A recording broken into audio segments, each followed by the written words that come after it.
Once again, I welcome all of you. And this has been a long journey till now. You must have seen many recorded sessions of mine as well, and many other teachers who have been, incorporating their ideas into this journey of happiness. So I don't know how much happy you are till now, but uh, we should try our best to, learn something which can be very useful for ourselves and for society. So in this endeavor, sir आप I थोड़ा सा have, और shift हो सकते हैं sir, excuse me sir, still the slide is not ma'am, clearly visible sir. Sir I'm just थोड़ा सा telling. Shift हो जाइए सर, थोड़ा सा इफ पॉसिबल। अरे मैम, जब उस चीज पर आएंगे तो मैं अलग ही हो जाऊंगा। मैं I will be walking here and there, don't worry about it, I am just talking. I have not started the slide. Have I started the slide? Have I talked something about the slide ma'am till now? No, na? So I will be at a side this way when I will be teaching about it. Don't worry. Okay. So should I be starting, ma'am? Now, are you comfortable? Are you comfortable, ma'am? Yes sir, yes. Okay. Thank you sir. Okay. So I will be roaming here and there. Don't worry about it. At the time of your learning, I will not disturb you. So I was talking that in this class, you must have gone through many topics until now, and these topics must be telling you about so many philosophies and theories regarding happiness. One of the thing which is an integral part of happiness that you must have heard till now is ethics. Ethics के बारे में आप लोगों ने सुना होगा, पढ़ा होगा, और अभी तक आपने खुशी की बहुत सारी परिभाषाओं को भी सुना होगा। उन परिभाषाओं में आप अक्सर एक चीज सुनते होंगे कि नीति शास्त्र या एथिक्स क्या है। तो आज की क्लास में हम एथिक्स और हैप्पीनेस के बारे में समझने की कोशिश करेंगे। Most of our class will be focused on the different aspects of ethics, कि एथिक्स कैसे डेवलप हुआ, एथिक्स की समाज में क्या आवश्यकता पड़ी, और इस आवश्यकता को कैसे मनुष्य ने समझा, और उसको समझने के साथ साथ कैसे वो उसको एक समाज में बेहतर इंसान बनाने के लिए बहुत ही काम आई। तो आज की इस क्लास में जैसे कि आप देख सकते हैं, और हमारा जो क्लास का मूल होता है वो होता है हैप्पीनेस। तो आज की क्लास में एथिक्स और हैप्पीनेस को लेकर चर्चा करेंगे। तो पहले तो आप जैसे कि स्क्रीन पर देख सकते होंगे कि एथिक्स आर और ethics is very subjective, yet some ethics are common. तो इसका क्या मतलब हुआ? पहली बात तो ये है कि एथिक्स को हम समझें कैसे, एथिक्स है क्या चीज। तो एथिक्स कोई एक ऐसी चीज नहीं है जिसको एक निश्चित परिभाषा में बांधा जा सके, क्योंकि आप इस जब स्क्रीन पर आप देखेंगे, जब स्क्रीन पर आप आगे भी पढ़ेंगे, तो आप ये पाएंगे कि अलग अलग संस्कृतियों का एथिक्स, अलग अलग संस्कृतियों का नीति शास्त्र जो है वो अलग अलग मामलों में बहुत ही अलग अलग पाया जाता है। तो it's very important that we first understand the nuances, we first understand some of the characteristics of ethics, and then we will be able to understand that what actually ethics can be for us, है ना? ये मैंने क्यों कह रहा हूं कि हमारे लिए एथिक्स क्या हो सकता है, क्योंकि फिर मैं वही उसी बात पर आऊंगा, क्योंकि दूसरे लोगों के लिए या दूसरी संस्कृतियों के लिए कई बार कुछ एथिक्स तो सेम हो सकते हैं, लेकिन कुछ एथिक्स बहुत ही अलग हो सकते हैं। तो ये जो पहला आप स्लाइड देख रहे हैं, ये इसी बात को लेकर डिवोट की गई है कि एथिक्स के कैरेक्टरिस्टिक्स को, एथिक्स के गुणों को, एथिक्स की विशेषताओं को समझा जाए। तो पहला क्या लिखा हुआ है? Ethics are a subjective yet some ethics are common. तो सब्जेक्टिव का मतलब क्या होता है? As you all of us know कि सब्जेक्टिव एक ऐसी अवधारणा होती है जिसका मतलब ये है कि सब का अपना एक नजरिया अलग अलग हो सकता है। Objective are those things which we are very sure of, है ना? जैसे कि white and black is a objective thing, इस पर किसी का विवाद नहीं हो सकता। But subjectives are those things which can be debated. जैसे कि आप सभी जानते हैं कि किसी कार्य को करने का तरीका अलग हो सकता है, किसी का किसी चीज को करने का तरीका अलग हो सकता है, किसी विचारधारा सबकी अलग हो सकती हैं। हर विचारधारा की कुछ अच्छी बुराइयां हो सकती, अच्छाइयां बुराइयां हो सकती हैं। लेकिन ब्लैक एंड व्हाइट तो ब्लैक एंड व्हाइट है, उसमें हम कुछ नहीं कर सकते। The same way ethics is a subjective term और subjective understanding which is very different for each individual and we have to focus upon this। तो आगे बढ़ते हैं, धीरे धीरे आपको और समझ में आती चली जाएंगी चीजें कि एथिक्स किस तरीके से काम करता है और क्या होता है। For controlling conflicts in society, ethics came into existence, which has some golden means, middle path and commonalities। इसका क्या मतलब होता है? इसका ये मतलब होता है कि कुछ ऐसे कॉन्फ्लिक्ट्स हमेशा रहेंगे सोसाइटी में, हर सोसाइटी में, हर सिविलाइजेशन में, जिनको हमें पूर्व निर्धारित करना पड़ेगा, जिन पर हमें बात करके एक किसी मुद्दे पर पहुंचना पड़ेगा। अगर हमने ऐसा नहीं किया तो प्रॉब्लम आ जाएंगी। तो वहां पर एथिक्स का रोल शुरू हो जाता है, वहां पर एथिक्स काम करने लगता है, जहां पर हमारी कुछ कुछ चीजों में कॉन्फ्लिक्ट्स पैदा होते हैं और उन कॉन्फ्लिक्ट्स को ठीक करने का काम एथिक्स करता है। जैसे बहुत सारी चीजें समाज में ऐसी होंगी जो अलग अलग संस्कृतियों के लिए अलग होंगी, लेकिन अगर हमने कुछ एथिक्स डेवलप कर दिए उस समाज के लिए, तो आप उन पर विवाद नहीं करेंगे। जैसे खाने पीने की आदतें हो सकती हैं, पहनने की आदतें हो सकती हैं, और बहुत सारी ऐसी चीजें हैं जो आपको देखने में ऐसा लगेगा कि इंडिविजुअलिस्टिक होनी चाहिए, कि व्यक्ति का अपना एक अधिकार होना चाहिए कि वो कैसे कपड़े पहने, कैसे रहे, किस तरीके से वो अपना जीवन यापन करे। लेकिन अगर एथिक्स का उसके साथ जुड़ाव नहीं होगा, तो आप ये देखेंगे कि कुछ चीजें अगर पहले से निर्धारित नहीं है, तो कोई भी कुछ भी कर जाएगा, कोई भी किसी की व्यक्तिगत स्वतंत्रता में हनन कर सकेगा, कोई भी किसी पर किसी का सामान छीन पाएगा, कोई भी किसी के साथ कोई गलत घटना कर सकता है, कोई किसी का सामान उठा सकता है, कुछ भी हो सकता है। तो एथिक्स का रोल वहां पर आता है। कानून केवल पर्याप्त नहीं होता, जहां केवल कानून इस बात को निर्धारित नहीं कर सकता कि ये चीज ऐसे हो, और कई बार एथिक्स को उसमें जोड़ना पड़ता है। तो आगे बढ़ते हैं, धीरे धीरे आपको और भी सारे एग्जाम्पल जब आपके सामने आएंगे तो आपको वो चीजें समझ में आएंगी। गोल्डन मीन्स और मिडिल पाथ का मेरा मतलब ये है कि कुछ ऐसे कॉमन फैक्टर्स होंगे जिन जो एक एक्सट्रीम पर नहीं, ना तो किसी एक पक्ष का बहुत अधिक फायदा कर रहे होंगे और ना किसी दूसरे पक्ष की तरफ जा रहे होंगे। जैसे for example, I give you an example, जैसे इंडियन कल्चर में एक कॉन्सेप्ट है कि गायें हमारी माता है ना, मतलब हिंदूज में ये कॉन्सेप्ट है। बट भारत के ही अलग अलग हिस्सों में ऐसा मान्यता नहीं है, या भारत के ही अलग अलग कुछ रिलीजन ऐसे हैं जहां पर ऐसी मान्यता नहीं होगी। तो वहां पर फिर एक प्रॉब्लम ये आएगी कि वो सोसाइटी जो है वो बी फिटिंग हो सकती है। तो ऐसे में क्या होगा कि कुछ एथिक्स डेवलप किए गए किसी समाज के लिए, और कुछ कानून भी बनाए गए जिनसे उन चीजों को बीच में लाकर रख दिया गया, और ना तो किसी एक एक्सट्रीम पर गए कि एक किसी खास सोसाइटी का फायदा हो, ना दूसरे एक्सट्रीम पर गए कि किसी का ज्यादा नुकसान हो। तो ऐसी बहुत सारी चीजें होती हैं जिसमें एथिक्स बहुत अच्छे से काम करता है। जब धीरे धीरे हम आगे बढ़ेंगे, बात अपनी चर्चा जारी रखेंगे, तो आपको वो समझ में आएंगी चीजें कि एथिक्स किस तरीके से सोसाइटी में अपना रोल अदा करता है। तो थर्ड पॉइंट्स पर आते हैं हम। थर्ड पॉइंट पर, these are also undeclared rules and regulations of society, as I told you earlier as well, कि many things are constitutionalized और संवैधानिक हैं। संविधान में लिखा हुआ है कि आप स्वतंत्रता है आपकी, आप समानता है, और आपको किस तरीके से जीवन जीना है किसी भी एक समाज में या किसी भी एक देश में। लेकिन बहुत सारी चीजें संवैधानिक रूप से लिखी हुई नहीं है, लेकिन वो फिर भी कोड और कंडक्ट का पार्ट है।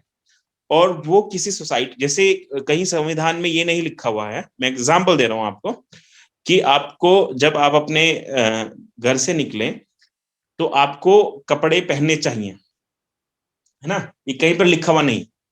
बट एथिक्स ये कहता है कि आप, मतलब नीति ये कहती है कि आप घर से कपड़े पहनकर निकले, है ना। कानून तो आपको ये नहीं कहता। तो बहुत सारी चीजें, तो मैंने एक छोटा एग्जांपल दिया आपको, ऐसी बहुत सारी हजारों चीजें हो सकती हैं जो कि कानून में, कॉन्स्टिट्यूशन में लिखी हुई नहीं है, लेकिन एथिक्स की प्रैक्टिसेस और एथिक्स वो जो समाज में डेवलप हुआ है, एक लंबे समय में डेवलप हुआ है, वो आपको उन चीजों को निर्देशित करता है, अनुदेशित करता है कि आप इस चीज को इस प्रकार से करें। तो ये एक एग्जांपल हो गया। आगे चलते हैं। Some things which are appropriate in one society can sometimes be inappropriate in another. जैसे हम आपको एक एग्जांपल हम देते हैं कि शराब पीना सामान्य तौर पर एक जनरल आइडिया में लोग मानते हैं कि बहुत अच्छी बात नहीं है। लेकिन आप वेस्ट में अगर जाएंगे तो वहां की संस्कृति में शराब आपके खान पान का एक बहुत बड़ा पार्ट है, जिसके पीछे बहुत सारे कारण हो सकते हैं, जिसकी चर्चा हम अगली स्लाइड में करेंगे आपसे कि किस प्रकार से खान पान, रहन सहन और हमारे जो बर्ताव हैं वो किन किन कारकों से बदलते हैं। तो आपको मैंने एक एग्जाम्पल दिया कि शराब पीना हो सकता है भारतीय संस्कृति में बहुत अच्छा नहीं माना जाता है, लेकिन वेस्ट में ये संस्कृति का एक बहुत महत्वपूर्ण अंग है कि कोई भी अगर आपके घर आता है तो आप उसको वेलकम करते हैं, ग्रीट करते हैं, तो उसमें आप अल्कोहल का भी यूज करते हैं या खान पान में भी सामान्य तौर पर यूज करते हैं। तो उस संस्कृति के लिए जो चीज बहुत अप्रोप्रिएट है, अच्छी है, ठीक है, वो हो सकता है कुछ ओरिएंटल संस्कृति के लिए। ओरिएंटल संस्कृति क्या होती है? जो एशियन संस्कृति है या किन्हीं और जगहों की संस्कृति है, हो सकता है उनके लिए वो चीजें उतनी ठीक ना हो। इसी तरीके से जैसे कुछ स्थान ऐसे होते हैं जहां पर कृषि बहुत कम होती है ना, जैसे अरेबिक जो कंट्रीज रही हैं उनमें तो आप जानते हैं कि एग्रीकल्चर बहुत कम होती हैं, जहां पर रेगिस्तान है, या कुछ बहुत ठंडे इलाके हैं जैसे रशिया में है, चीन का बहुत बड़ा पार्ट है, या कहीं भी और भी किसी देश में। अगर उस जगह के लोग मीट ईटिंग नहीं करेंगे, खाना खाने में मांस का उपयोग नहीं करेंगे, तो वो सरवाइव ही नहीं कर पाएंगे। तो एक जगह पर जो एथिक्स हैं वो अलग हो सकते हैं दूसरी जगह के बजाय, क्योंकि वहां की जो परिस्थिति है, वहां का जो मौसम है, वहां का जो वातावरण है, वहां का जो स्टाइल है खान पान का, वो किन्हीं कारकों से बदलावा हो सकता है। तो इसके पीछे कौन कौन से कारण हैं, क्या चीजें हैं, वो हम अगली स्लाइड्स में बात करेंगे। लेकिन यहां पर मैंने आपको एक एग्जांपल दिया कि एक संस्कृति में जो चीजें एथिकल हो सकती हैं किसी कारणवश, दूसरी संस्कृति में वो इतनी एथिकल नहीं होंगी या वो संस्कृति का हिस्सा ही नहीं होंगी। तो जैसे विवाह को लेकर आप मान सकते हैं कि जैसे भारत में या भारतीय संस्कृति में ये माना जाता है कि आपका 7 जन्मों का बंधन है, आपके रिचुअल्स उस तरह के होते हैं और बहुत सारी चीजें, जबकि वेस्ट में भी शादी को एक पवित्र चीज माना जाता है, लेकिन उसको ऐसा नहीं माना जाता कि बिल्कुल हमें एकदम बहुत ही ज्यादा उसका अनुपालन करना है और वो करना। तो ये एथिक्स कैसे डेवलप होते हैं, संस्कृतियां भी इसमें बहुत इंपॉर्टेंट रोल अदा करती हैं। उसके पीछे के जो कारक हैं वो अलग अलग समाजों में अलग अलग होते हैं और अलग अलग चीजें होती है। तो एक संस्कृति में कोई चीज जो एथिकल है, दूसरी संस्कृति में वो एथिकल होगी ही, ये जरूरी नहीं है। वहां पर दूसरे मूल्य एथिकल हो सकते हैं, कुछ कॉमन मूल्य हैं जो दुनिया भर के हैं, वो सब जगह समान होते हैं। जैसे कि हम बात करते हैं, जैसे सच बोलना, ट्रुथ, ये किसी भी संस्कृति का एक कॉमन मूल्य है, कॉमन नीति शास्त्र का एक पार्ट है कि आपको सच बोलना चाहिए, ठीक है। और जैसे ऑनेस्टी, कि आप सभी को, सभी संस्कृतियों में ये कॉमन मूल्य है, कॉमन नीति शास्त्र है कि सभी को ऑनेस्ट होना चाहिए। तीसरा, और भी ऐसी बहुत सारी चीजें हैं जो कि कॉमन है, उनकी भी हम साथ साथ बात करते जाएंगे। लेकिन एथिक्स को हम साथ साथ समझने के साथ साथ ये भी समझें कि अलग अलग संस्कृति में एथिक्स का जो इवोल्यूशन है, डेवलपमेंट है, वो बहुत सारे अन्य कारकों पर निर्भर करता है, जिन कारकों की बात हम अभी अगली स्लाइड में आपसे करने वाले हैं। तो लास्ट, उससे पहले पढ़ लेते हैं, ethics should be accepted internally, they can't be forced upon someone. ये बहुत ही एक इंपॉर्टेंट बात है कि जो एथिक्स होते हैं, जो आपका नीति शास्त्र है, that can not be forced upon you. आपको बहुत सारी जो एथिकल चीजें हैं, आपको जो नीतियां हैं, वो कई मामलों में आप पर थोपी नहीं जा सकती। कई बार जो एथिक्स होते हैं वो कानूनों में बंधे नहीं होते, वो आपको निभाने हैं या आपको उनका कर्तव्य पालन करना है। आपके ऊपर कोई फोर्स नहीं है, या अगर आप उनको पालन नहीं करेंगे तो ऐसा नहीं है कि आपको सजा हो जाएगी। लेकिन एथिक्स और वैल्यूज इस तरीके से इनकलकेट किए जाते हैं आपके अंदर कि आप उनका पालन करें ही करें। जैसे भारतीय संस्कृति या ईस्टर्न संस्कृतियों का एक महत्वपूर्ण पहलू यह है कि आप माता पिता की या बुजुर्गों की सेवा करें, लेकिन आप नहीं करेंगे तो ऐसा नहीं है कि आपको कोई सजा हो जाएगी। ऐसा नहीं है कि आपको जेल हो जाएगी या आपको कोई इस बात का दंडित करेगा, कोई पनिशमेंट मिलेगा, लेकिन ये आपके एथिक्स में, आपकी वैल्यूज का एक इंपॉर्टेंट पार्ट बन गया। और ये जब इंपॉर्टेंट पार्ट आपका बन गया है, तो वो उस तरीके से चीजें पीढ़ी दर पीढ़ी इनकलकेट होती जाएंगी, और पीढ़ी दर पीढ़ी ये अपने आप में जगह बनाती जाएंगी, और आपकी संस्कृति के एथिक्स का एक बहुत इंपॉर्टेंट पार्ट्स वो चीजें बन जाएंगी। तो अब हम अगली स्लाइड पर चलते हैं। उससे पहले आप लोगों ने ये जान लिया होगा कि एथिक्स और कानूनों में अंतर है। एथिक्स जो है वो जबरदस्ती नहीं थोपे जा सकते। एथिक्स जो किसी सोसाइटी के लिए अप्रोप्रिएट हैं, वो दूसरे सोसाइटी में भी उतने ही अप्रोप्रिएट होंगे, ऐसा नहीं कहा जा सकता। जैसे उत्तर भारत में कुछ एथिक्स अलग हो सकते हैं, दक्षिण भारत में या उत्तर पूर्व के राज्यों में भी कुछ एथिक्स कभी कभी अलग पाए जा सकते हैं, इसमें कोई दो राय नहीं है। लेकिन कुछ चीजें हमेशा एक जैसी होती हैं, जो कॉमन फैक्टर्स हमने बात की कि जैसे चोरी ना करना, सच बोलना, ऑनेस्टी, या इस तरह की कुछ और भी बहुत सारी चीजें हैं जो कि कॉमन भी हो सकती हैं। तो हम आगे चलते हैं।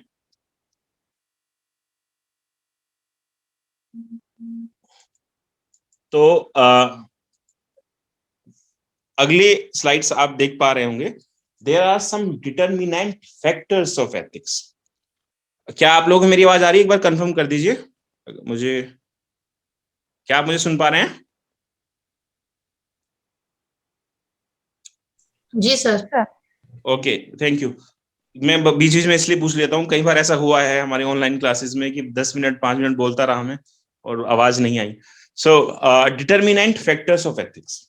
सो आप लोगों ने अभी तक इसके कैरेक्टरिस्टिक्स को समझा कि जो एथिक्स है, उनके जो नीति शास्त्र है, उसके कुछ ऐसे पहलू होते हैं जिससे उसको समझा जा सकता है। अब आपको ये समझना है कि उसको निर्धारक तत्व कौन से, which are the determinant factors of ethics. तो एथिक्स के कुछ वास्तव में कुछ ऐसे कारक या निर्धारक होते हैं जो उसको फिक्स करते हैं। जैसे कि in ethics every human being is not equal and many factors are responsible for his social conduct और प्रैक्टिसिंग एथिक्स। देखिए ये कितनी कॉन्फ्लिक्टिंग बात है। हम लोग रोज कहते हैं कि हम सभी बराबर हैं, हम सभी जो हैं प्रत्येक रूप में हमारे अधिकार समान हैं, हमारे कर्तव्य समान हैं, हमारी जो आदतें हैं वो भी कहते हैं हम लोग कि एक जैसी होनी चाहिए, या लेकिन नीति शास्त्र ऐसा नहीं मानता। नीति शास्त्र के बहुत सारे विचारक ऐसे हैं, सभी नहीं है, बहुत सारे विचारक और स्कॉलर्स ऐसे हैं जो ये मानते हैं कि each and every individual is different, and केवल इंडिविजुअल ही डिफरेंट नहीं है, बल्कि जो सोसाइटी के अलग अलग जो प्रारूप हैं और सोसाइटी के अलग अलग अंग हैं, वो भी उनमें भी पर्याप्त असमानताएं निहित हैं। तो प्रत्येक व्यक्ति अपने आप में कुछ ना कुछ अद्भुत, कुछ ना कुछ अलग चीजें लिए हुए हैं। तो उनको एक ही मंच पर लाना और एक ही जगह लाना और इक्वल बिहेव करना और इक्वल बिहेव की उम्मीद करना, ये एक बहुत बड़ी चुनौती है। This is a very big challenge for all of us, for all the society, and in the history of humanity, this is a challenge for us to to assume that each and every individual will behave same, or they will act, you know, similarly. तो इसके लिए हमें सबसे पहले ये पता होना चाहिए कि वो कौन कौन से कारक हैं, वो कौन कौन से डिटर्मिनेंट्स हैं हमारे पास, जो निर्धारित करते हैं, जो ये बताते हैं कि भाई ह्यूमन कैसे अलग हो सकता है। आपको पता है जेनेटिक्स, जेनेटिक्स आप में से बहुत सारे लोग जानते हैं कि genetics is a very important phenomena of human life. At least 20 to 30% of our personality is based upon our genetics. आपको ये पता होना चाहिए कि 20 से 30% हमारी व्यक्तित्व का मुख्य भाग हमारे जेनेटिक्स हैं। जेनेटिक्स क्या होते हैं? जो हमें अपने पेरेंट्स से पीढ़ी दर पीढ़ी क्रोनोलॉजिकली प्राप्त हुए हैं, उनमें बहुत इंपॉर्टेंट अंग है जेनेटिक्स का। अगर हम ये कहें कि सभी लोग एक जैसी क्षमता के साथ पढ़ाई लिखाई कर सकते हैं और सभी लोग एक ही क्षमता के साथ खेल कूद कर सकते हैं या दूसरी चीजें कर सकते हैं, तो हम उनके ऊपर अन्याय कर रहे होंगे। क्योंकि आपको पता है कि जेनेटिक्स बहुत डिफरेंटली काम करते हैं और हमें 20 से 30% गुण पहले से ही प्राप्त हो जाते हैं, जो हम लोग जीवन में पहचानना हमारा काम है और उन पर काम करना हमारा काम है। इसमें एथनिसिटी, जो मैंने एक शब्द लिखा, आप देख पा रहे होंगे, जिसको हम कहते हैं एक तरह की नृजाति। नृजाति का मतलब होता है कि 4-5 तरह की हमारे ह्यूमन नस्ल है, रेस है, जिसमें काकेशियन आप जानते हैं कि वेस्ट के लोग होते हैं, मंगोलाइड चाइनीज, और आप जानते हैं कि कोरियन, और इस तरह की जो मंगोलाइड नस्ल है जिसको येलो रेस भी कहते हैं। हम लोग ब्रूनेट्स हैं जो एशियन नस्ल है, और अफ्रीकन या निग्रोस। इस तरीके से हम देखते हैं कि ये 4-5 मुख्य रूप से नस्लें हैं, और सभी के जो नैसर्गिक गुण हैं, जो आंतरिक गुण हैं, कुछ ना कुछ अलग हैं। ऐसा नहीं कह सकते हम कि एक ही तल पर एक ही तरह की उम्मीद की जाए और एक ही तरह की संस्कृति डेवलप हो और एक ही तरह के विचार डेवलप हो। तो इन सभी को एक मंच पर लाने के लिए कुछ कॉमन एथिक्स हैं दुनिया में, जो मैंने अभी आपको बताए, जो मिलकर काम करते हैं, और उन एथिक्स का यूज करके ही दुनिया भर में एक संस्कृति दूसरी संस्कृति के साथ संवाद स्थापित करती है और डायलॉग बनाती है, और वो उनसे काम लेते हैं और दूसरी संस्कृति से कुछ लेते हैं। तो जेनेटिक्स बहुत इंपॉर्टेंट है। एथिक्स के निर्माण में जेनेटिक्स का बहुत इंपॉर्टेंट रोल है। अगर हम ये उम्मीद करें कि जो निग्रोज हैं और जो काकेशियन हैं या फिर जो एशियन हैं, उन सभी का जो माइंड है, वो भी वैज्ञानिकों का ऐसा कहना है कि कुछ ना कुछ मामलों में अलग अलग कार्य करता है। जब हमारा माइंड अलग अलग काम करता है, तो हम निश्चित रूप से ये कह सकते हैं कि हमारे विचार भी अलग बनेंगे, हमारा एथिक्स भी अलग बनेगा, और हमारा एक बार कॉल आ रही है निधि मैम की, मुझे उठानी पड़ेगी, है जरूरी हो सकती है।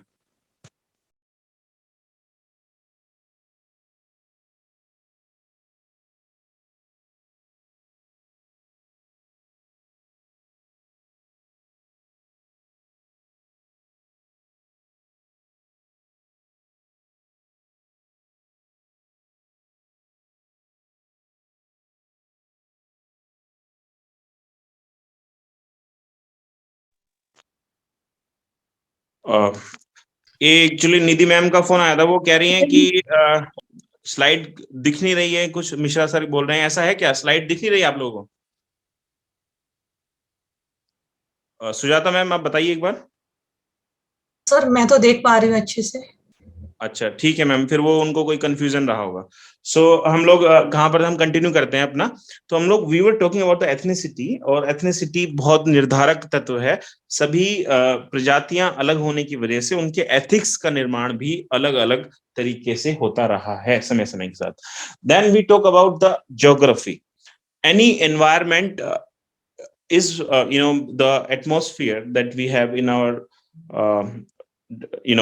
in and around us. It is the determinant factors of our ethics, as I told you earlier, that some societies which have developed in the uh, you know the very very cold environment, they will definitely will be inclined towards having more non vegetarian food or having more alcohol in their diets, and another societies which are comparatively not have not been developed in the environment which is so cold, they will be inclined upon the food which is vegetarian food. जैसे आप ये समझिए, आप लोगों को सबको पता है कि रिलीजन एथिक्स का एक बड़ा इंपॉर्टेंट पार्ट है। जो शाकाहारी रिलीजन है, जिसमें जैनिज्म आता है, बुद्धिज्म भी आता है, और हमारे हिंदुइज्म में वैष्णविज्म का प्रभाव रहता है। तो ये जो संस्कृतियां हैं वो गर्म वातावरण में पैदा हुई, आप समझिए, और इनमें अहिंसा पर अधिक बल दिया गया, जीव हत्या पर बल नहीं दिया गया, क्योंकि उसकी आवश्यकता भी ज्यादा नहीं थी। क्योंकि मौसम इतना ठंडा कभी नहीं होता रहा कि आपको जीवन जीने के लिए आपकी फसलें पैदा ना हो, और फसलें अगर पैदा हो रही हैं तो मांस भक्षण की उतनी आवश्यकता नहीं पड़ती। तो आप ये देखिए कि ज्योग्राफी कितनी ज्यादा इंपॉर्टेंट है किसी भी जगह के एथिक्स डेवलप करने के लिए।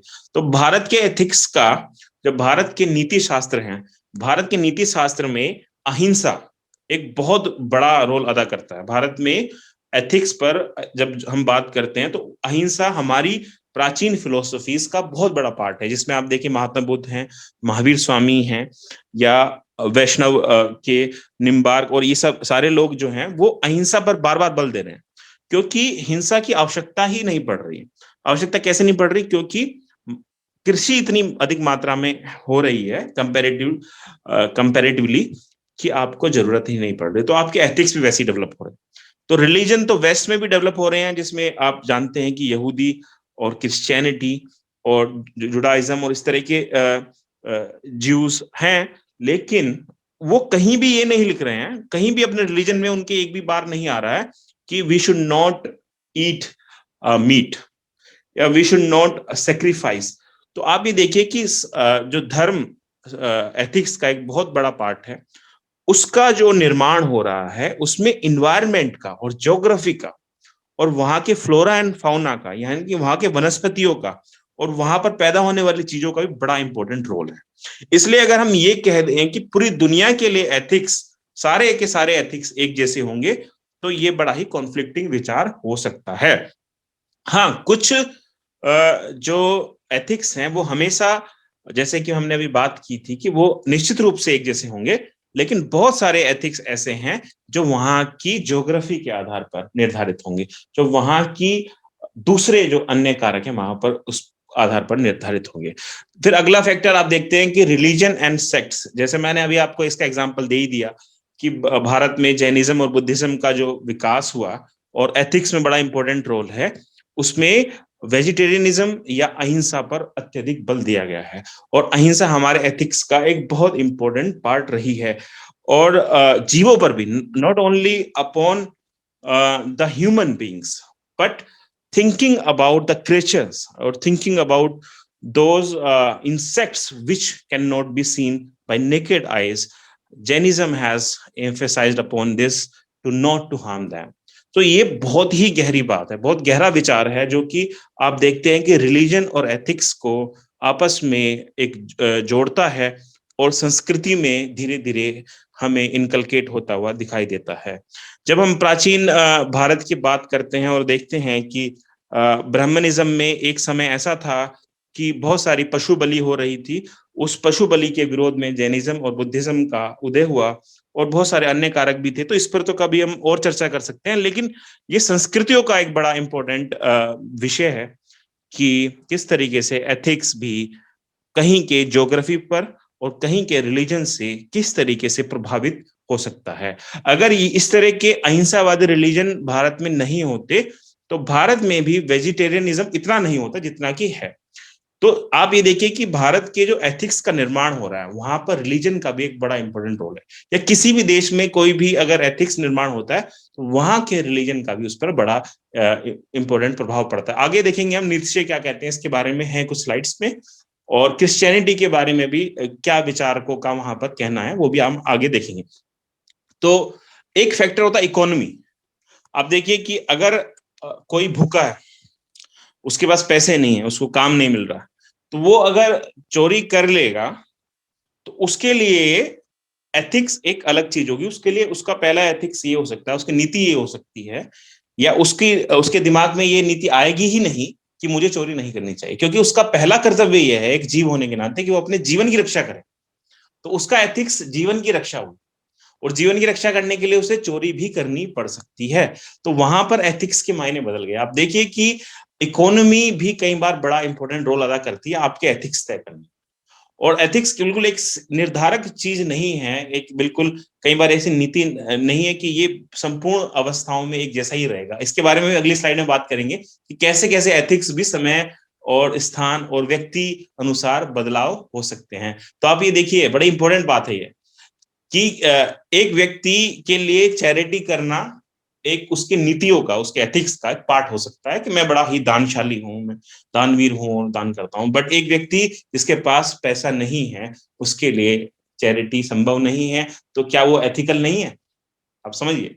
तो एथिक्स का जो होना है और नहीं होना है उसमें भी एक अवधारणा आती है जिसको हम अनेकांतवाद कहते हैं, जिसके बारे में थोड़ी देर बाद बात करेंगे कि एक दृष्टिकोण से एक चीज जो हमें बिल्कुल ठीक दिखाई दे रही है, दूसरे दृष्टिकोण से वही चीज अन्य परिस्थितियों में, अन्य स्थानों पर अलग भी प्रतीत हो सकती है। तो नीति शास्त्र या एथिक्स इतना सिंपल नहीं है जिसको हम इतनी सिंपलिसिटी से समझने का प्रयास करते हैं। तो अगली चीज है कि पेरेंटिंग भी बड़ा इंपॉर्टेंट रोल अदा करती है आपके एथिक्स डेवलपमेंट, जिसमें आपका लोकल एटमॉस्फेयर भी आता है, नेबरिंग आती है, रिलेटिव्स आते हैं। क्योंकि आप अक्सर हम देखते हैं कि फादर और मदर दोनों का सबसे ज्यादा आपके जीवन पर काफी ज्यादा प्रभाव पड़ता है, और आपके फादर हमेशा ज्यादातर मामलों में रिजल्ट सेंट्रिक होते हैं, जबकि आपकी जो मदर होती है वो प्रोसेस सेंट्रिक होती है। आपको ये देखती हैं वो कि किस तरीके से मतलब बच्चा पढ़ रहा है कि नहीं पढ़ रहा है, वो खेल रहा है कि नहीं खेल रहा है। फादर आपके चाहते हैं कि वो खेले या ना खेले, या मतलब सॉरी पढ़े ना पढ़े, लेकिन वो क्लास में कैसा परफॉर्म कर, तो परफॉर्म पर ज्यादा उनका फोकस होता है और मदर का प्रोसेस पे ज्यादा फोकस होता है। तो ये दोनों ही व्यक्तित्व जो है बच्चे के साथ आते हैं, और किसी बच्चे में अगर माता पिता में से दोनों में से कोई एक एब्सेंस है उसके जीवन में, तो उसका व्यक्तित्व जो है उसी हिसाब से आगे बढ़ेगा। आप देखेंगे कई मामलों में ऐसा देखने के लिए मिलता है, और उसी हिसाब से उसके एथिक्स का भी, उसके जीवन पर नीतियों का भी और मूल्यों का भी प्रभाव पड़ेगा। तो ये पेरेंटिंग एथिक्स में बड़ा ही इंपॉर्टेंट रोल अदा करती है, क्योंकि कुछ मामलों में आप देखेंगे कि बच्चों को जन्म से ही ऐसे गुण, धर्म और संस्कृत और कैरेक्टर्स मिल जाएंगे जिनको सीखने में दूसरे लोगों को बहुत समय लग जाएगा और बहुत सारी जगह पर उनको जाना पड़ेगा। तो ये बड़ी इंपॉर्टेंट चीज है कि पेरेंटिंग आपकी कैसी है, उसमें एथिक्स का, तो इस कारकों में पेरेंटिंग का भी बड़ा इंपॉर्टेंट रोल है। तो अगला आता है टाइप ऑफ एथिक्स। तो एथिक्स के कितने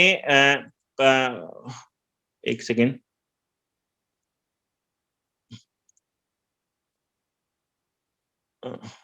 हाँ, तो टाइप ऑफ एथिक्स, अगर हम जब जब हम एथिक्स की बात करते हैं तो मुख्य रूप से दो बातों पर आपके जो नीतियां होती हैं वो निर्धारित होती हैं। एक तो फिलोसॉफिकल चीजें होती हैं जो दर्शन शास्त्रीय है, यानी कि आप जो सोचते हैं, जो समझते हैं। दूसरी साइकोलॉजिकल, मनोवैज्ञानिक। तो मनोविज्ञान का और दर्शन शास्त्र का आपकी नीतियों में बड़ा इंपॉर्टेंट रोल। आप जानते हैं कि मनोविज्ञान, जब हम फिलोसफी की बात करते हैं तो मुख्य रूप से वेस्टर्न फिलोसफी और ईस्टर्न या ओरिएंटल फिलोसफी जो है प्रकाश में आती है।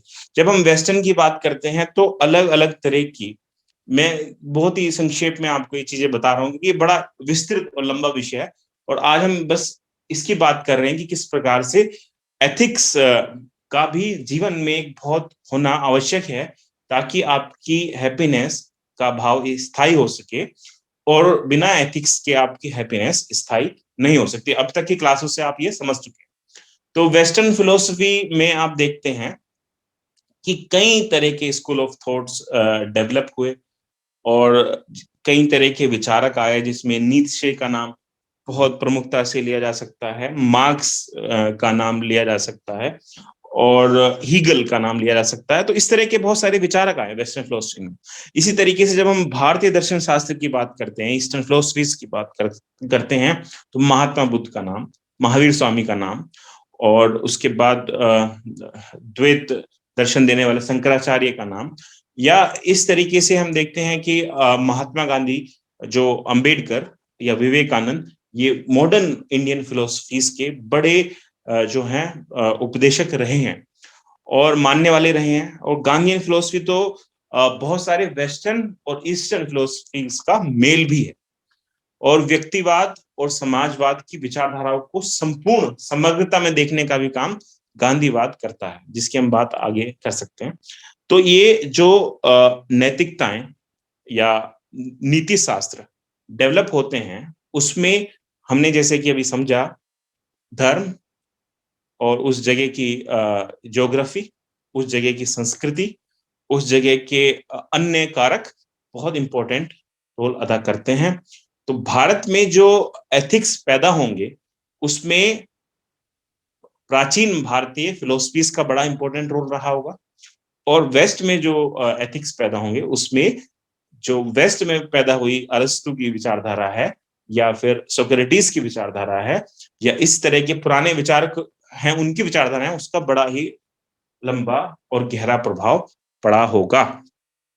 तो एक इसी क्रम में एक आता है हेडोनिज्म, जिसको हम सुखवाद के नाम से जानते हैं। और भारतीय फिलोसफी में भी एक ऐसे फिलोसफर थे जो सुखवाद की बात उन्होंने बहुत प्रगाढ़ता से की, बहुत गहनता से की, जिनका नाम हम चारवाक के नाम से जानते हैं। लेकिन जो चारवाक का दर्शन था वो निकृष्ट, यानी कि जो बेहतर नहीं होता, जो अच्छा नहीं होता, उस तरह का एक दर्शन शास्त्र था सुखवाद के अंदर, जिसको हम अलग अलग नामों से भी जानते हैं। लेकिन चारवाक ने जो बात कही, उनका कहने का अर्थ ये था, जैसे कि आपने वो कहावत सुनी भी होगी कि अगर आपको जीवन में आनंद लेना है तो आप किसी भी परिस्थिति में लीजिए, आपको उधार भी लेना पड़े तो भी आप घी का सेवन कीजिए, घी पीजिए। तो ये चारवाक ने कहा। तो इस फिलोसफी का क्या मतलब हुआ कि जो भी है वो इसी दुनिया में है, there is nothing outwardly, there is nothing beyond this world, there is nothing transcendent. तो ये उनका कहने का अर्थ था कि यहीं पर सारी चीजें हैं। तो इस फिलोसफी को हालांकि बहुत सारे लोग नहीं मानते। अगर इस फिलोसफी को आप मानेंगे तो क्या होगा कि आपकी नैतिकताएं बिल्कुल बदल जाएंगी, आपका नीति शास्त्र, आपके एथिक्स बिल्कुल बदल जाएंगे। और अगर आप ये मानेंगे कि ऐसा नहीं है, there is a world beyond this world and there is a thing which gives you justice and there is a god or there is some supernatural powers which control everything, तो आपका व्यवहार अलग हो जाएगा, तो आपकी नीति शास्त्र अलग हो जाएगा। देखिए, आप अगर इस बात को मानते हैं चारवाक की और खासकर निकृष्ट सुखवाद को मानते हैं, तो ये हो जाएगा कि आप कोई भी कार्य करेंगे, किसी का भी कुछ भी शोषण करेंगे, किसी का भी अपने कर्तव्य का आपको बोध नहीं रहेगा, आप किसी भी तरीके से कोई भी चीज पाने का प्रयास करेंगे। लेकिन इसका भी समय के साथ रिफॉर्म हुआ और उत्कृष्ट सुखवाद पैदा हुआ, जिसका ये कहना था, जिसका ये मानना था कि नहीं, हमें किसी के शोषण या किसी का बुरा करके या हनन करके सुख प्राप्त नहीं करना है, बल्कि हमारा सुख वहां तक है जहां तक किसी की नाक शुरू नहीं होती, नोस। यानी कि अगर मैं डंडी को हिला रहा हूं और मुझे इसमें सुख मिल रहा है, लेकिन अगर कोई उस रास्ते में है और वो डंडी उसको लग जाती है तो वहां पर उसको दुख हो गया, तो मेरा सुख वहीं पर खत्म हो गया। तो ये एक विचारधारा, ये जो रिफॉर्मिस्ट विचारधारा थी, जो ये कहती थी कि सुख तो आप लीजिए लेकिन किसी भी अवस्था में किसी को दुखी ना करके। तो इस तरीके से हम ये देखते हैं कि चारवाक ने बहुत सारी बातें कही कि रिलीजन जो है वो कॉमनर्स के लिए है, आम लोगों की चीज है ये, और ये बेवकूफ बनाने वाली बात है। फिर उन्होंने कहा कि फिजिकल प्लेजर ही सब कुछ है दुनिया में, और मैन एंड वुमेन ही सब कुछ है, और बाकी सब चीजें बेकार की बातें हैं, और ये जो लाइफ है यही रियल लाइफ है, इसके बाद कुछ नहीं होता। तो जब इस तरह की विचारधाराएं वेस्ट में भी आई, जिसको हेडोनिज्म नाम से जाना गया, और इस विचारधारा के आने की वजह से लोगों के एथिक्स जो हैं वो अलग तरीके से काम करने लगे और अलग तरीके से चीजें चलने लगी। बट बहुत जल्दी ही इस विचारधारा को नकार दिया गया और कुछ अलग तरह की बेहतर और इससे बेहतर विचारधाराएं पैदा हुई, जिसको रेगुलेटेड हेडोनिज्म के नाम से भी जाना जाता है, और जिसमें दूसरों को हार्म ना करने की बात कही गई है। तो एक इस तरह की हम लोग समझ सकते हैं। अच्छा, साइकोलॉजिकल की मैंने अभी आपको बताया था कि जैसे वेस्टर्न फिलोसफी में प्लेटो, सोक्रेट्स, हीगल, नीत्शे, मार्क्स आते हैं। ईस्टर्न फिलोसफी में बुद्धा, महावीर, मनु, स्वामी, मनुस्मृति जिन्होंने लिखी मनु, और स्वामी विवेकानंद, दयानंद, गांधी, इस तरह के लोग हैं। और भी बहुत सारे लोग हैं और वेस्ट में भी हैं, but these are the main propagators which I have written here. तो इस तरह के नाम हैं, इस तरह के लोग हैं जिनको बारे में हमें समझना चाहिए, जिनकी विचारधाराएं नीति शास्त्र में, एथिक्स में बहुत इंपॉर्टेंट रही है। जैसे हीगल का जब नाम आता है, मैंने एक बहुत छोटे छोटे पॉइंट्स में लिख दिया, Hegel is one of the philosophers, और he has also given some psychological facts about this, and he talks about individualism. He says that a human has taken birth on this earth individually, and he should be given a right to do everything according to his और हर choice. तो जब ये बात आ गई कि आप व्यक्तिवाद यानी कि अपने हिसाब से आप कुछ भी कर सकते हैं और कुछ भी करें, इंडिविजुअलिज्म को बिल्कुल प्रमुखता पे रखें, तो फिर ये एक विचार पैदा होता है कि उसकी वजह से कहीं समाज को परेशानी ना भुगतनी पड़े। क्योंकि समाज जो है, अगर आप इंडिविजुअल हैं और आप चाहते हैं कि मैं बिना कपड़ों के रहूं, अगर आप इंडिविजुअल हैं, आप चाहते हैं कि मैं अभी कुतुब मीनार के ऊपर चढ़ के बैठ जाऊं, अगर आप इंडिविजुअल हैं और आप मतलब चाहते हैं कि आप कुछ भी करें, तो उससे कुछ चीजें बहुत समाज में दिक्कतें पैदा हो सकती हैं। तो उसमें भी एक एक उसकी एक पूरा एक फॉर्मूला होना चाहिए। उसमें भी एक इंडिविजुअल होने के बावजूद भी व्यक्ति कानूनों से बंधा है और कुछ एथिक्स उसमें फिर भी जिंदा होने चाहिए और रहना चाहिए। तो फिर इसमें एक कॉन्फ्लिक्ट पैदा होता है और हम देखते हैं कि विचारक जो बात बता रहे हैं उसके बावजूद भी, उससे परे भी बहुत सारी चीजें उसमें रह जाती हैं, यानी कि वो पूर्ण रूप से समाज के लायक इंडिविजुअलिज्म को नहीं बना पाते। फिर एक विचारधारा आती है मार्क्स की, जिसमें वो समाजवाद की ज्यादा बात करते हैं और समाज को फोकस में रखते हैं। वो कहते हैं कि भाई जो भी चीजें की जाएं, जो भी बातें हों, उसमें समाज का प्रमुखता से होना चाहिए और ज्यादा लोगों का भला होना चाहिए, और इस तरह की बात करते हैं।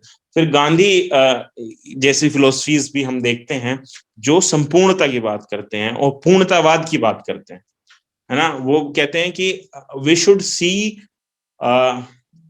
द बेनिफिट ऑफ ऑल, जिसमें व्यक्तिवाद पर भी उनका बड़ा बल है और समाजवाद पर भी बल है, और दोनों के बीच के बैलेंस की बात करते हैं।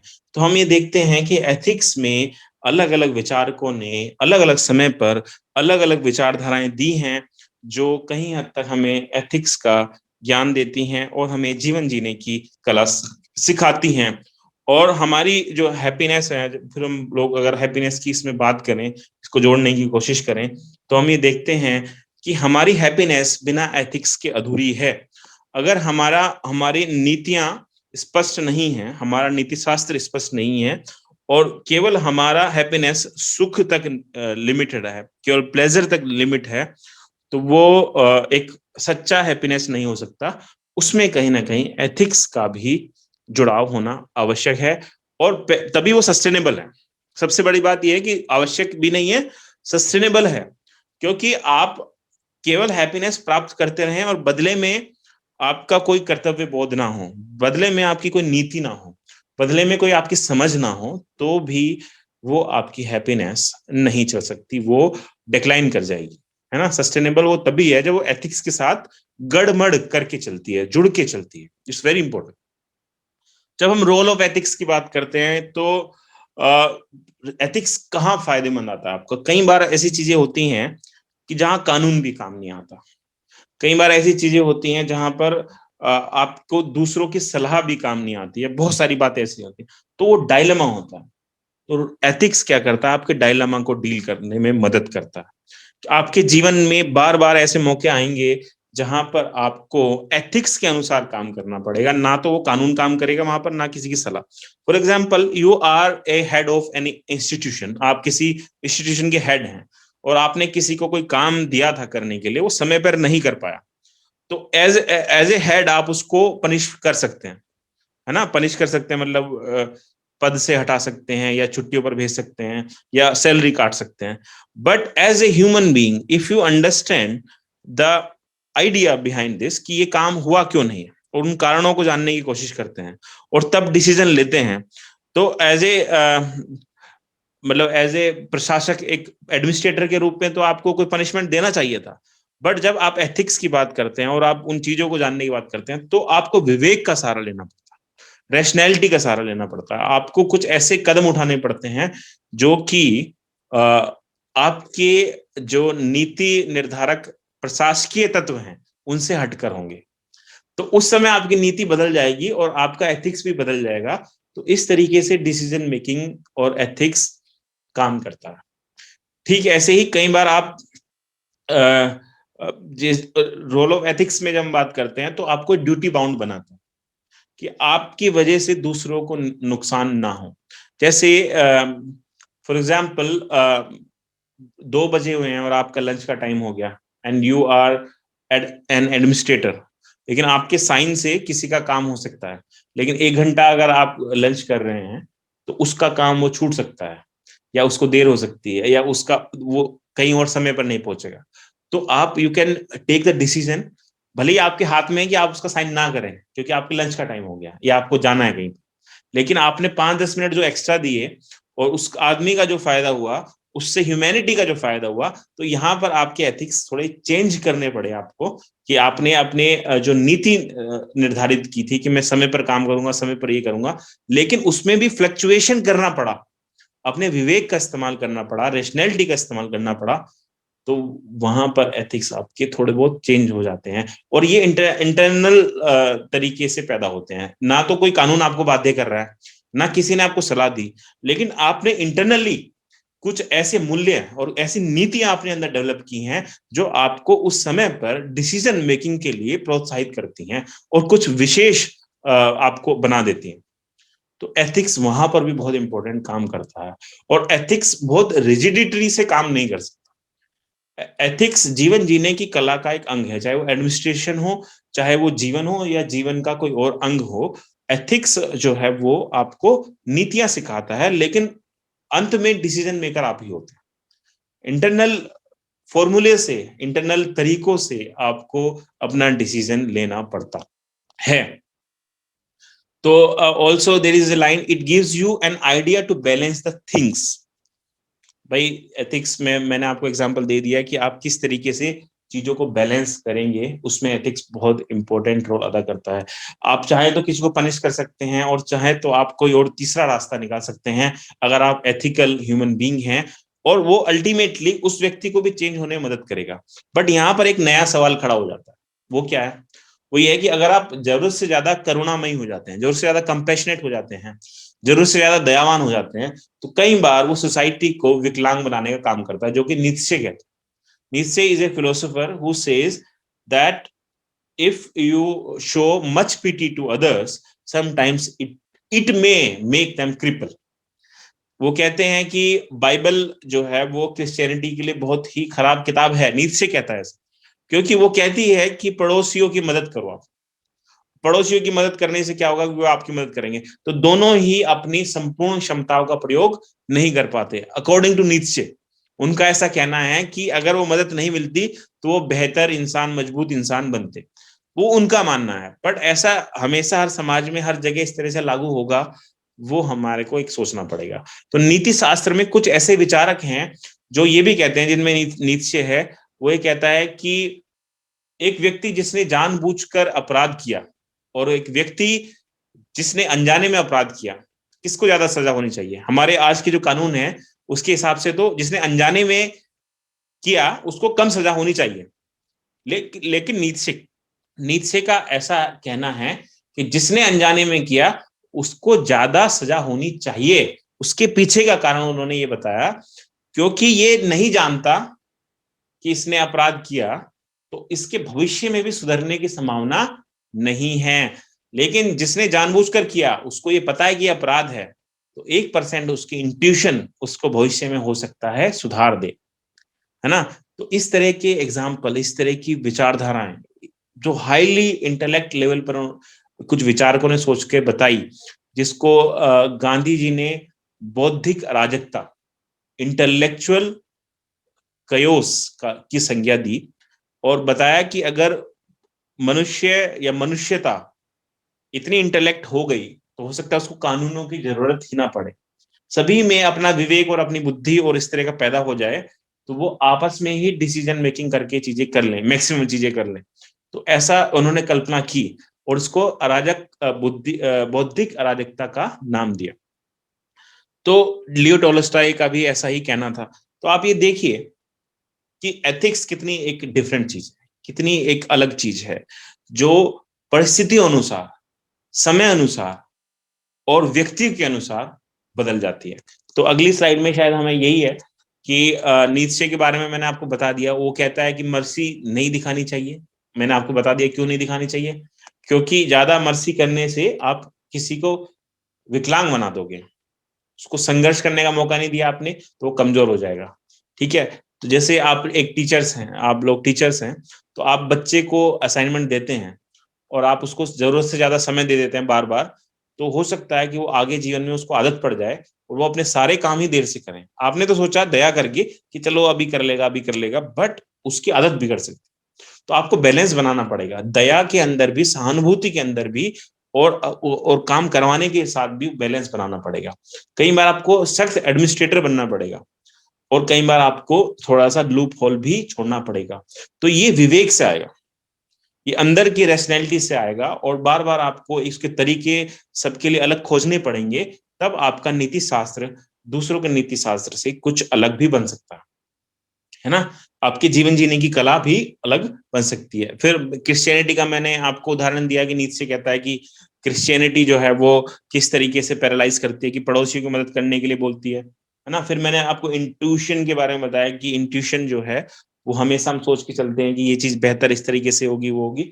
तो intuition is not always correct, ये नीचे का कहना है। तो बहुत सारी बातें हम लोगों ने समझी इसमें। फिर इंटेलेक्चुअल कयोस की बात की मैंने, जो गांधी और टोलस्टॉय की बात आपको बता दी है पहले। देन इट गोस, फिर कुछ ऐसी चीजें हैं जो कि हमें समझनी चाहिए जब हम एथिक्स की बात करते हैं। तो एक तो हमें ये करना चाहिए कि यूनिडायरेक्शनल नहीं होना चाहिए, और because it becomes problematic sometime. इसका क्या मतलब हुआ? एथिक्स में कई बार हम ये मानकर चलते हैं कि भाई ये चीज ऐसी है तो ऐसी ही होनी चाहिए। अगर चोरी करना अपराध है तो चोरी करना अपराध ही है। ये बहुत यूनिडायरेक्शनल फॉर्मूला हो गया। झूठ बोलना अगर पाप है तो पाप ही है, ये बहुत यूनिडायरेक्शनल फॉर्मूला हो गया। कई बार एक आपका झूठ किसी की जान बचा सकता है। For example, there are some criminals who are searching for a lady, और वो आप ट्रेन में है और आपकी सीट के नीचे अगर वो छिप गई है वो लेडी, और आप अगर उन क्रिमिनल्स को बता देंगे यहाँ छिपी हुई है, तो उसका मर्डर हो जाएगा या कुछ भी हो सकता है। और अगर आप झूठ बोल देंगे तो उसकी जान बच जाएगी। तो एथिक्स ये कहता है आपसे कि समटाइम्स आपका जो सच बोलना एथिक्स था वो ज्यादा खराब था इस सिचुएशन के लिए, है ना। तो सच और झूठ भी हमेशा एक जैसे नहीं होते, हमें पर्सपेक्टिव्स की बात करनी पड़ती है, and this is multi directional. और एथिक्स भी मल्टी डायरेक्शनल होना चाहिए। उस समय पर, स्थान पर, व्यक्ति पर निर्भर करता है कि वो किस तरह का डिसीजन ले, और ये सीखा नहीं जा सकता, इंटरनलाइज किया जाता है। और ये समय के साथ और आपके अध्ययन के साथ, एक्सपीरियंसेस के साथ, और आपके अनुभव जो आप चारों तरफ से इकट्ठा करते हैं, उसके साथ आपका एथिक्स डेवलप होगा, या किसी समाज का एक एथिक्स डेवलप होगा, जिसको कुछ किताबों की मदद से नहीं समझा जा सकता। हाँ, उसमें से कुछ कॉमन फैक्टर्स जरूर निकाले जा सकते हैं, लेकिन फिर वही कॉमन फैक्टर्स जो है उनको रटा नहीं जा सकता, क्योंकि वो बुद्धि और विवेक और समझ का इस्तेमाल करते करते करते करते करते वो चीजें आपकी डेवलप होंगी। तो मेरा ख्याल है ये बातें आपको समझ में आई होंगी। एक एक एक चीज आती है, व्हाइट मैन्स बर्डन। भाई अंग्रेज जो हैं या फिर वेस्टर्न जो लोग हैं, जो कि सफेद चमड़ी के लोग हैं, वो अक्सर ये कहते हैं कि हमारा ये व्हाइट मैन बर्डन है कि हम निग्रोस को, जो अफ्रीकन मूल के लोग हैं, उनको, उनके लिए कुछ अच्छा करें, बेहतर करें। इसके चलते उन्होंने वहां पर कॉलोनीज बनाई, और बाद में वहां पर इंपेरियलिज्म स्थापित किया, और बहुत सारी उन्होंने चीजें की, और बहुत सारी इस चक्कर में उनका शोषण भी किया, स्लेव भी बनाया, और बहुत कुछ किया। तो ये जो यूनी डायरेक्शनल थॉट प्रोसेस है कि हमें कहीं से ये आशीर्वाद मिला है कि हम इनको सुधारें, ये बहुत ही एक गलत अप्रोच है जिससे बचना चाहिए। और एथिक्स इसका एकदम विरोध करता है। वो कहता है कि मल्टी डायरेक्शनल होना चाहिए, और आप एक ही विचारवादी हो जाएंगे कि हमें ही ये ठेका मिला है और हम ही ये करेंगे, और उस चक्कर में आप गलत काम करते चले जाएंगे, वो भी ठीक नहीं है। तो एक it is one of the example कि कैसे कुछ संस्कृतियां, कैसे कुछ सभ्यताएं कुछ अपनी एक जिम्मा उठा लेती हैं जानबूझकर, और उस जिम्मे को उठाते उठाते वो शोषक बन जाती हैं, और कैसे वो पूरी दुनिया में उन्होंने किया, साम्राज्यवाद फैलाया, ये आप सभी जानते हैं। तो जैसे कि इसमें लिख ही दिया मैंने, शुड इनकॉर्पोरेट मल्टी डायरेक्शनल, जिसको एक शब्द आता है जैनिज्म में, अनेकांतवाद, और इसके लिए एक शब्द यूज होता है कभी कभी, शयादवाद। जैनिज्म में है ये फिलोसफी, और ये फिलोसफी ये कहती है कि कोई भी वस्तु या कोई भी व्यक्ति या कोई भी घटना हो भी सकती है, नहीं भी हो सकती है, और हो सकती है नहीं हो सकती, या होकर भी नहीं हो सकती, या नहीं होकर भी हो सकती। इसका मतलब क्या हुआ? इसका मतलब ये हुआ कि कोई भी चीज जीवन में फिक्स नहीं है ना। There is nothing which is fixed, there are only perspectives and interpretations which can be changed, और which can change the whole scenario upside down. तो ये बात अगर आपने निर्धारित कर ली अपने दिमाग में, तो आपको परेशानियां कम होंगी। अनेकांतवाद का इस्तेमाल आपको करना पड़ेगा जीवन के बहुत सारी चीजों में। आप एक बहुत ही जड़ नहीं हो सकते, आप एकदम स्टॉन्च नहीं हो सकते कि ये ऐसे ही है तो ऐसे ही होगी चीजें। जैसे कि कुछ लोग एग्जांपल देते हैं, वो एक हाथी वाला, कि कुछ लोग ब्लाइंड्स थे और वो एक हाथी का कोई सूंड छूता है, कोई पैर छूता है, कोई पेट छूता है, तो सबका अपना अपना अलग अलग मानना है कि हाथी ऐसा होता है, ऐसा होता है। तो कोई समझदार आदमी बताता है कि नहीं, हाथी संपूर्णता में है, यानी कि कई सारी चीजें मिलाकर उसका अस्तित्व है। तो इसी तरीके से एक कोई बात पूरी तरीके से ब्लैक और व्हाइट नहीं होती। अधिकतर मामलों में there is something grey which has to be understood, and there are layers in the personalities and persona of any human being as well. जैसे हम लोग कभी कभी सोच लेते हैं, हम सभी, कि ये व्यक्ति ऐसा है और वो व्यक्ति ऐसा है। इवन हमारी फिल्में भी ऐसा ही करती है, अगर कोई नेगेटिव कैरेक्टर है तो नेगेटिव ही उसको पूरा दिखाएंगे। अब जो नया स्कूल ऑफ थॉट है, जो कि सीरीज बनाते हैं फिल्मों की, उसमें हम देखते हैं कि जैसे आप देखते हैं कि धारावाहिकों की जो सीरीज बनती है, उसमें हम देखते हैं कि कई शेड्स दिखाई जा रही हैं अब कैरेक्टर्स की, कि उसके अंदर कुछ अच्छाइयां भी हैं, वो भावुक भी होता है ना। तो असली ह्यूमन बीइंग ऐसा होता है, जो कई बार गलत भी करता है और सही भी करता है। वो हमेशा गलत नहीं हो सकता और हमेशा बिल्कुल ठीक नहीं हो सकता। हाँ, परसेंटेज टू परसेंटेज वेरी कर सकते हैं लोग, और वो जो हम लोगों को ठीक लग रही हैं चीजें, वो भी विभिन्न परिस्थितियों में बदल सकती हैं। जैसे कि हमने एथिक्स में आज समझा ना, किसी भी स्थान, किसी भी जगह, मतलब किसी भी समय और किसी भी व्यक्ति विशेष के लिए एथिक्स का निर्माण या एथिक्स की समझ अलग अलग हो सकती है, और अलग अलग तरीके से वो काम कर सकता है। एक चीज है last, should not be decisive, जो मैंने आपको पहले ही बता दिया कि इन our understanding, we should not be decisive while we talk about ethics.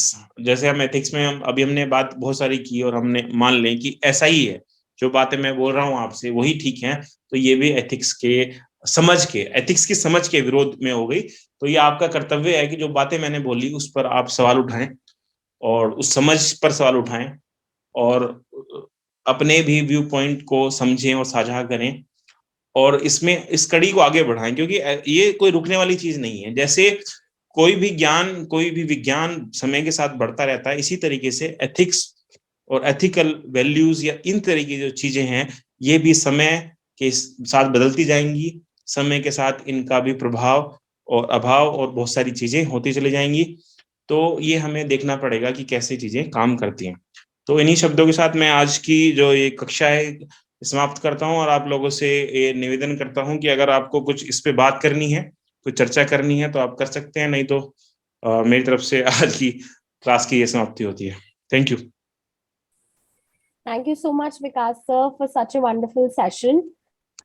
If anybody wants to ask any question, please go ahead and you can ask your questions either in the chat box or you can unmute yourself and ask your questions from sir.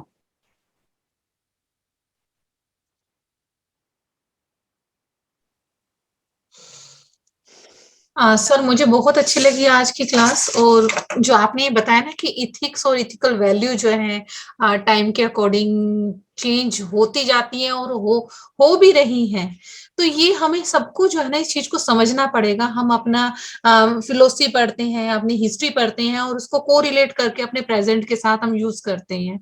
तो ये चीजें जो है ना हमें अपना खुद भी अडेप्ट करनी पड़ेगी और हमें अपनी नेक्स्ट जनरेशन को भी सिखानी पड़ेगी। तो ये चीजें बहुत अच्छी लगी, और ये जो आपने जैन और बौद्ध धर्म की जो फिलोसफी को आपने एक कंपैरेटिवली डिस्कशन के थ्रू बताया, तो बहुत अच्छा रहा। Thank you for everything. Thank you ma'am, thank you. I think that's it for today, or I hope we will meet again very soon. और आपको कुछ चीजें पसंद आई होंगी, और आप हम लोगों को मेल भी कर सकते हैं, ग्रुप में भी लिख सकते हैं कोई भी बात हो तो, और हम लोग कोशिश करेंगे कि और भी चीजें इनकॉर्पोरेट करते रहें समय के साथ, और अपना फीडबैक भी आप दे सकते हैं कि आप कोई बदलाव चाहते हैं या किसी तरह की और भी चीजें। Thank you.